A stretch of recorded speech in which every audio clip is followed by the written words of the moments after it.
Welcome. This is the Bold Business Podcast. Your business has many directions it can travel. The one true direction of your company creates the journey for you to move toward a new, exciting level. We call this the red direction. In today's program, we delve into one idea. The idea will support you as you work on ever-present situations, including how to stay competitive in a changing market, how to break through the business plateau, and how to anticipate the changing expectations of your stakeholders. Jess Dewell is your guide. Jess brings you a 20-year track record of business excellence where strategy and operations overlap. Your path comes from consistently working from this special place, your unique true north. Now, here's Jess. Before we say hello and welcome to the Bold Business Podcast Live. And today is kind of a cool thing. Usually we bring on guests from the podcast, and this is something that's a treat for me because we haven't heard from Scott and Eva in a while. They are part of the Bold Business Podcast team. They are an integral part of what we're doing at Red Direction. And you know what?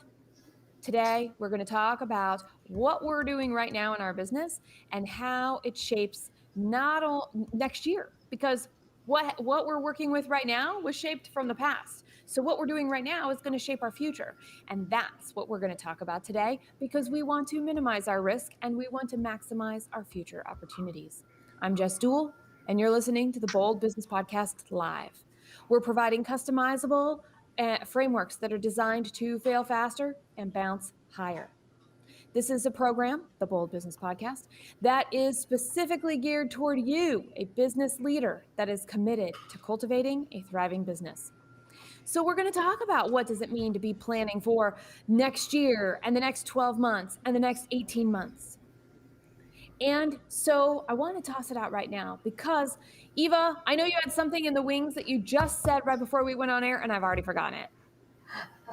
Hi, everyone. I'm today voicing the cloud, quoting on Jess, because I have my internet issues, so it's a great analogy for what's going to happen moving forward in general sense, because we've been in this whole situation of prolonged crisis for 2 years almost now, and even though people are actually very positive about the future, very optimistic, I have to be a little bit Debbie Downer, because I believe that next year is not going to be fantastic.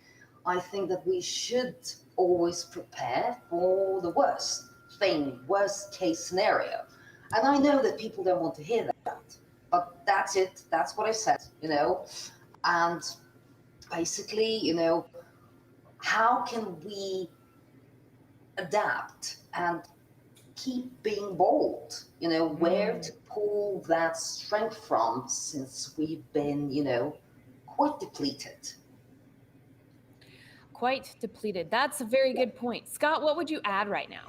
Well, Eva and I did not talk about this ahead of time. And in preparing for this, item number 4 on the quick notes that I have is, prepare for the worst case scenario. Uh-huh. And thinking about next year, it was always have 2 options: prepare for the worst case scenario, and then also identifying what is really, really, really important. Both of those things are key. And it's interesting because I think about the significant risks that we face in our business and the work that we've been doing with our clients over the last year. And the biggest risk, I'll tell you this right now, I know hands down, the biggest risk is not talking about what we're doing and why we're doing it. And I'm not alone in this thinking and observation and seeing it across the work that we're doing and the change that we're making for companies through Red Direction. But you know what? Only 10% of companies are achieving the majority of their objectives. That means 90% of the companies out there are not achieving that. And it makes complete sense, because the other statistic I found is that the majority of leaders, specifically 70% of us, spend less than 1 day a month reviewing and talking about and engaging with our strategy. And so when we think about how do we adapt, what do we plan for, planning for the worst, we tend to want to avoid those things But and part of that, it's actually about the fact that we're not talking about our strategy. Because if we were engaging with our strategy, we would naturally know what are the scary things that are out there? What are the things that we might need to plan for? And because we know what we're planning for, we know what to say no to. Wow, I'm on a negative, sounds like I'm on a negative trend to a positive outcome, people. But it's true. If we know what not to talk about, we know where to put our energy, which amplifies our effort. So I have a question, Jess. Is it that people have the wrong strategy, that they have a strategy, but that it's not the right one? Or is it that they have the right one, but for somehow it's not being implemented for some reason? So I'm going to answer that with whatever path has been chosen is the right path because it was decided. There was something that made it the right strategy. And so an evaluation of the strategy is also really important because here's what I would say. People pivot too soon. Scott, people are pivoting too soon because they don't know their competitive advantage. They don't know where they stand. They haven't really thought about, well, what's the end? How do I know I've achieved? How do I know if I'm on the path or not? And when we don't have those things, of course, we're going to think it's wrong or it's not right. So let's go back to the drawing board because we are a people that like to innovate. We are a people that like to go, well, there's got to be something easier. Well, sometimes it's not easy. Yeah, well, the constant pivoting is actually it's bad for the resources, any type of resources, money-wise, time-wise, and to me, when people pivot too often, that means that that they don't know what their purpose is. I think it's important to know the purpose before you pivot with your business. Yes. And here's the thing: why we talked about this. We actually had a hint of this conversation maybe a week ago, and it's mid-October, and even though people say that they're preparing, that they are on alert, that they can, see what's going to happen in, I don't know, March next year, I believe that people don't start their preparations, in advance enough to early. I think that even speaking now in October is a bit too late. And here's what I'm doing. I love it. Well, it's too late for Q4. That's the truth, Eva. I'm going to tell you what. People who are like, well, now let me think about what I'm going to do in December and November have way less options than the people who decided that 3 months ago. Yeah, you are right. Absolutely true. Yeah. I've been doing things for the next year. I started in August. Cheers, and us too. Don't get me wrong, but most of the time, I'm doing Excel sheets, budgeting, resource planning. I'm in numbers for the past month and a half, and I still feel that I'm not there yet, that I need at least 1 month to prep everything that I want to prep for 2022. That's interesting. Well, are you ever supposed to feel done? Because I think this is more of a journey. And I know Scott will really like this because as we're talking about this concept, I mean, what we did in the past is shaping what's available to us right now. So if we're not getting a result we want right now, we are in reaction mode. Whereas if we take that and go, well, do we like this or not? And we start thinking about what are we doing in January? What are we doing in April? Actually, what is our 12-month goal? And if you really want to get crazy out there, what is our 3-year and 5-year goal? Are we aligned to our mission with every action? And when we do that, when we take the time to think about it, to engage with it, to assess it, we need more time, don't we? We could always use more time. Always. Tell me where you find some. It's so much of a whiplash because on the one hand, if you have a goal, if you know what your North Star is, if you know who you are and you've thought things through, then you can have a long horizon and stay on track. And yet, at the same time, things are changing so rapidly and increasingly rapid that what was true or the best path or the best way of progressing even 3 months ago is different now because the supply chain is taking a turn that we didn't anticipate. All of those things. So it's, I guess why we want to work is changing, and we can't get our stuff to make our products. We can't get people to help us make our products or sell them or move them. You're absolutely right, Scott. So, point number 2 on my prep for today was growth versus sustainability. Mm-hmm. So it might be that, do we want to grow, but is growth the right path for us right now? Or would it be sustainability, something that will keep us solid?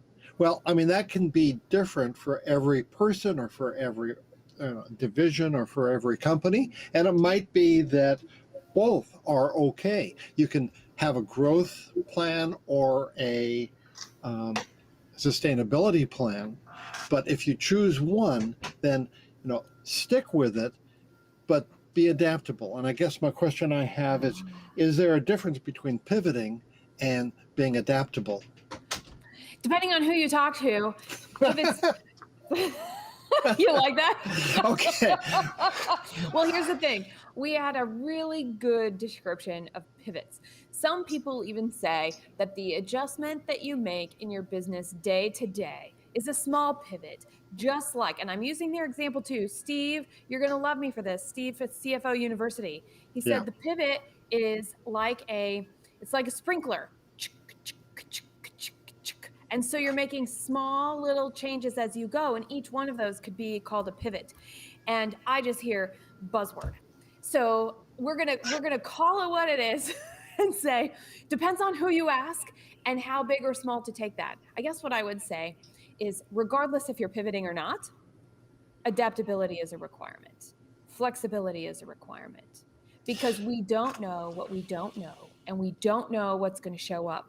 So the more we know what we do know, the more confident we can be in how do we address what's in front of us right now. And do we have to react to it because it's a super surprise? Or do we feel like we can have a small pause and then be able to respond, to be able to decide what to do next with a little more calmness? I'm not saying it's calm all the way around us. I'm saying we can be a little more solid in what we're doing and how we're showing up to the unexpected things that happen every single day. So I know you're going to love this, Jess. What I think I hear you saying is that if you've either for personal life or for your business, if you have a measure of mindfulness, you kind of disattach yourself from what's going on. Go 10 feet out and take a look, take a deep breath, all of those sorts of things. Maybe you're able to separate the wheat from the chaff. Maybe you can make those adjustments of something that might not be truly in your best interest or in the best interest. Mindfulness in business requires time to be taken out to just reflect and be and assess our business, just like mindfulness for an individual is to stop and take a walk or get quiet or exercise. So whatever the things we're doing for our mindfulness for ourselves do have a place in our business. It's going to look different for our business though, because our business is going to benefit from us being less stressed in the ways that you're talking about. But our business also needs that time. And we have a thing that I've created here at Red Direction called the Present Retreat that is specifically designed to give us time, that we are making this opportunity for all of the maybes that show up and for all of the possible responses we could have to have the right thing show up at the right time. So, Eva, I've been doing a lot of talking. Do you have a response? Well, it's about evolution in a way. Yeah. Businesses need to evolve. Whether they're going to do that through those sprinkle pivoting, steps or jumps or, whatever they do, they shouldn't do this quantum leap, like sudden without thinking. I do believe that if they have a strategy, that businesses should reevaluate strategy and their yearly business plans, often, especially in these circumstances. But I also believe that they need to have a very good knowledge of their business. Yes. Here's the thing, a lot of people don't put things on paper. I mean, it can be a document in Word file, but put things on paper. Put your ideas, put your plans, put your, chores, or just something that you need to do 3 weeks from now. But make a structure out of everything that you do. And okay, I might be a control freak, but I have tiny bits of everything that I do in a day, because we all have limited resources. Time is the one that we can never get back. So I put a lot of things on paper.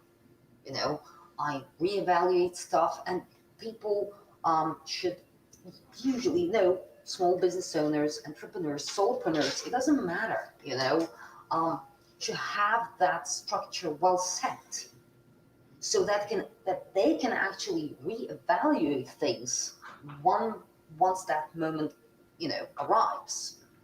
And the present retreat is perfect for that. And I actually have, we talk about this all the time on the podcast. It's all over the website. Here's how you present retreat. We would love to be able to share that with you. But instead of telling you here, just go to reddirection.com and search present retreat. Get those steps, start using them. But you know what? Thinking about this planning for 2022 and thinking about everything that Eva has been saying, everything that Scott has been saying, everything that you've heard me say over and over again, comes down to, what do we do? And there is a survey that we have created that Eva is starting to push out into the world that we think you need to take, not only because it helps us curate information from your actual experiences, but also because it comes with a customized opportunity for you to take the information that you have given us and think about it in a certain way, to think about what's happening 3 months, 4 months from now, what's happening a year, 2 years from now, 3 years, 5 years from now, and just get something on paper for yourself that you can look at and edit, so that you can download and write on. Whatever you need to do or want to do with that, to the point of talk about it, spend time on it, do something with what you're seeing, have it to reference and look at, becomes incredibly important.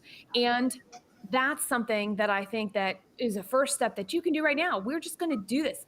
And Eva will make sure that all of the links to the survey are out there here, associated with our videos today, in addition to just being out on our social media platforms, because we want you to have a tool.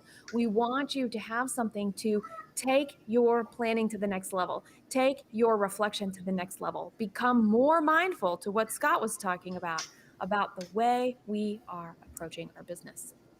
With that said, what is a last comment, if you have one, Eva and Scott?